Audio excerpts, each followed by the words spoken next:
हाँ जी फ्रेंड्स, क्या हाल चाल। Welcome with Kritika Sao.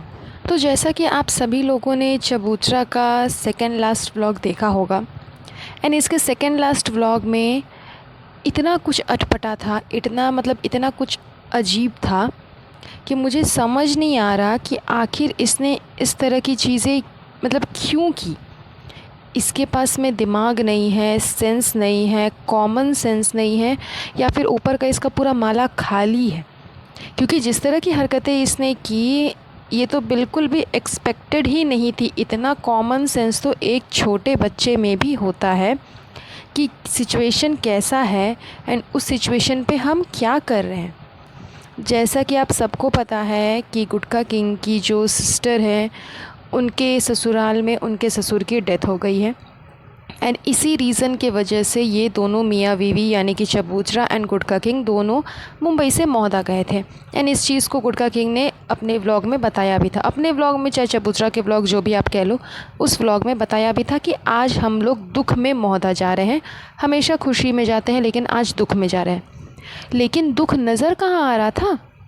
घूमना फिरना, मॉल जाना, दावत पे जाना एंड एक दिन का टूर करके फिर वापस फ़्लाइट से वापस आना, ये सब कुछ प्रिपरेशन करके ये लोग गए थे। आप ज़रा सा सोचो कि अगर चबूतरा के जगह पे यहाँ पे उसकी भाभी होती तो क्या वो यही सब चीज़ें करती? आई मीन, जब बात आती है भाभी को लेकर के, तो जितना कुछ मैडम साहिबा करती हैं भाभी होने के नाते, उसका 1% भी चबूतरा करती हैं। वो भी किसी की भाभी बन चुकी है, तो क्या जितना इसकी भाभी इसके लिए करती है उतना क्या चबूतरा अपनी ननद के लिए करती है? मैं ये नहीं कह रही कि जैसा इंसिडेंट इसके साथ में हुआ वैसा यहाँ मुंबई में भी होना चाहिए। मैं जस्ट एक एग्ज़ाम्पल दे रही हूँ कि अगर जो कुछ अभी महोदा में हुआ वो सब कुछ अगर वैसा कुछ मुंबई में हुआ होता चबूतरा के साथ, तो क्या दीपिका मैडम यही सब कुछ करती? वो एक दिन के लिए महोदा जाती, फिर वहाँ पे दावत पे जाती, फिर दोस्त के घर पे घूमने जाती, फिर मॉल जाती, फिर एक ही दिन में वहाँ से निकल करके आ जाती एंड पहले से सोच करके जाती कि मुझे फ़्लाइट से वापस आना है। इस तरह का टूर वो पहले से प्लान करके जाती, जैसा कि चबूतरा ने प्लान करके गया। अगर तुम्हें एक दिन में ही वापस आना था तो फिर तुम गई क्यों? इसका तो चलो फिर भी समझ आता है, लेकिन मुझे गुटखा किंग का समझ नहीं आता कि वो कैसा भाई है। आई मीन, जिसने अपनी बहन को इस हाल में अकेला छोड़ दिया, वो भी उस टाइम पे जब उसके मम्मी पापा भी वहाँ पे नहीं हैं। वो लोग भी हज पे गए हुए थे, यानी कि इस जो गुटखा किंग के मम्मी पापा हज पे गए हुए हैं, वो भी अपनी बेटी को सपोर्ट करने के लिए मौदा में उस समय अवेलेबल नहीं थे। तो तुम्हारा फ़र्ज़ बनता था कि तुम अपने बहन के साथ में वहाँ पे कुछ टाइम तक रुको, कुछ दिनों तक रुको। चबूतरा तो वैसे भी भागी नहीं जा रही है। लेकिन मजाल है कि गुटखा किंग अपने इतने बड़े बैंक को छोड़ कर के वहाँ पे रुकेगा, बिकॉज़ इसके लिए चबूतरा तो एक रेडीमेड बैंक है जिससे इसे पैसे मिलते ही रहते हैं। बैंक भी आप नहीं बोल सकते, इसे एक एटीएम मशीन बोल दो कि बस उस एटीएम मशीन के अंदर जाना है, कार्ड भी डालने की ज़रूरत नहीं है, बस उसे ऑर्डर करना है एंड वो पैसे निकाल करके आपके ऊपर बौछार करते रहेगी। ये इंसान जो ना अपने माँ बाप का हो सका, ना अपनी बहन का सगा हो सका, वो इस चबूतरा का क्या ही सगा होगा। वो तो चबूतरा को अभी ही समझ जाना चाहिए, वो सिर्फ़ और सिर्फ पैसे का सगा है, उसके अलावा वो किसी और का सगा नहीं है। इन लोगों ने पहले से ही प्लान करके रखा हुआ था कि ये लोग एक दिन के अंदर वापस आएंगे। इसी वजह से दोनों बच्चे इनके साथ में गए, क्योंकि इनको फ़्लाइट में बैठना था एंड ये इनके साथ में पहले ही इन्हें कह दिया गया था कि हम वापस उधर से फ़्लाइट में आएंगे। तो इस वजह से ये दोनों बच्चे जो है वो रेडी हो गए इनके साथ मौदा जाने के लिए। क्योंकि आप सोचो कि जिस टाइम पे रिज़ा के दादाजी की डेथ हुई थी, उस टाइम पे ये लड़की मौदा जाने के लिए रेडी नहीं थी, बिकॉज़ उस टाइम पे इसका पढ़ाई था एंड पढ़ाई कितना चल रहा था वो तो इसके मार्क्स से समझ में आ ही गया। लेकिन मार्क्स मैटर नहीं करता फ्रेंड्स, क्योंकि पढ़ाई मैटर करती है, वो भी अपने कन्वीनियंस के अकॉर्डिंग। जब हमें कहीं जाना रहता है ना, तो फिर हम नहीं जाना रहता तो हम कह देते हैं कि पढ़ाइए। और अगर कभी जाना रहता है कहीं पे तो हम बोल देते हैं कि नहीं नहीं अभी तो पढ़ाई नहीं, अभी तो छुट्टियां चल रही है, अभी तो मार्क्स मैटर नहीं करता, बच्ची ने बहुत मेहनत की, बहुत एफ़र्ट्स लगाए गाइस। तो ये सब हम अपने कन्वीनियंस के अकॉर्डिंग कर लेते हैं, इसमें कोई बड़ी बात नहीं है। तो जब इसके दादाजी की डेथ हुई उस टाइम पे ये लड़की यहाँ मौदा नहीं आई थी।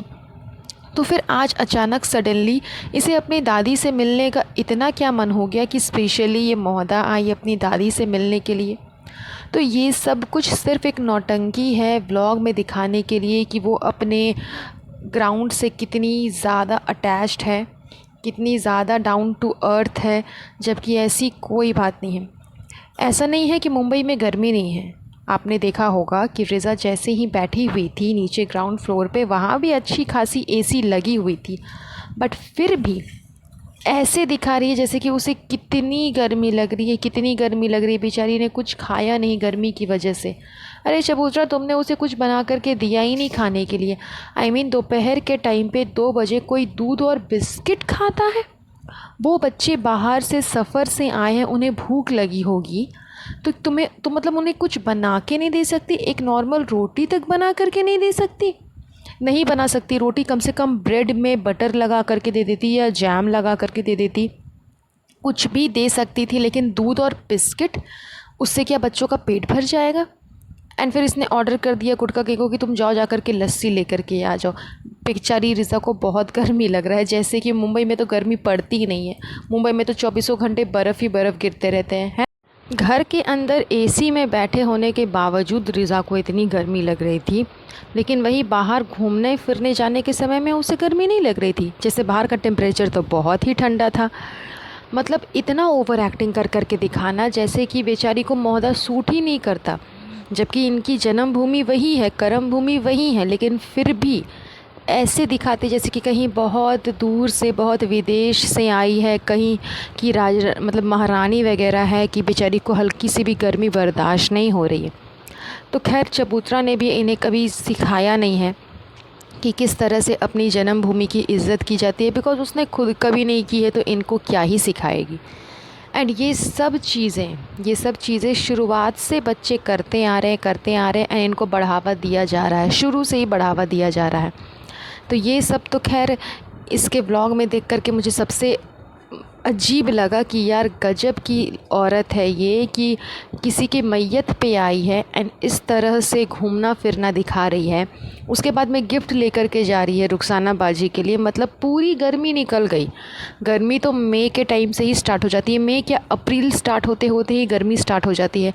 अप्रैल मई 2 महीना निकल गया, जून अभी स्टार्ट हुआ है, तो जून के भी कुछ दिन निकल गए। अब इसे याद आ रहा है कि इसे रुखसाना बाजी को एक कूलर गिफ्ट करना है।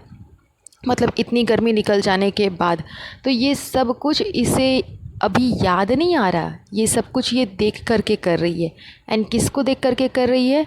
संभावना को। बिकॉज़ अभी हाल फिलहाल संभावना ने भी ऐसा ही किया, तो बस उसे देख करके इसने वो चीज़ कॉपी कर ली एंड इसने भी अपनी घर पे काम करने वाली मेड को कूलर गिफ्ट कर दिया। तो लोगों के नज़र में महान बनने के चक्कर में ये सब कुछ ये करती है। बाद बाकी इसका खुद का कुछ पर्सनल मोटिव नहीं रहता कि हाँ मैं लोगों से इतना प्यार करती हूँ, पसंद करती हूँ, इस वजह से ऐसा कर रही हूँ, ऐसी कुछ भी बात नहीं है। एंड सबसे घटिया और अजीब चीज़ तो खैर गुटका किंग की हरकतें थी कि वो अपनी बहन तक को सपोर्ट करने के लिए, उसका साथ देने के लिए कुछ दिन तक नहीं रुक पाया। इतना पैसे के पीछे पागल है।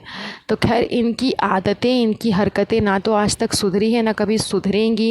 एंड मैं एक्सपेक्ट भी नहीं करती कि कभी ये लोग चेंज होंगे, बिकॉज़ इनकी यही आदत है। वो कहते हैं ना, इंसान की फ़ितरत कभी नहीं बदलती। इनकी आदतें, इनकी फ़ितरत कभी नहीं बदलने वाली, ये हमेशा ऐसे ही रहने वाले हैं।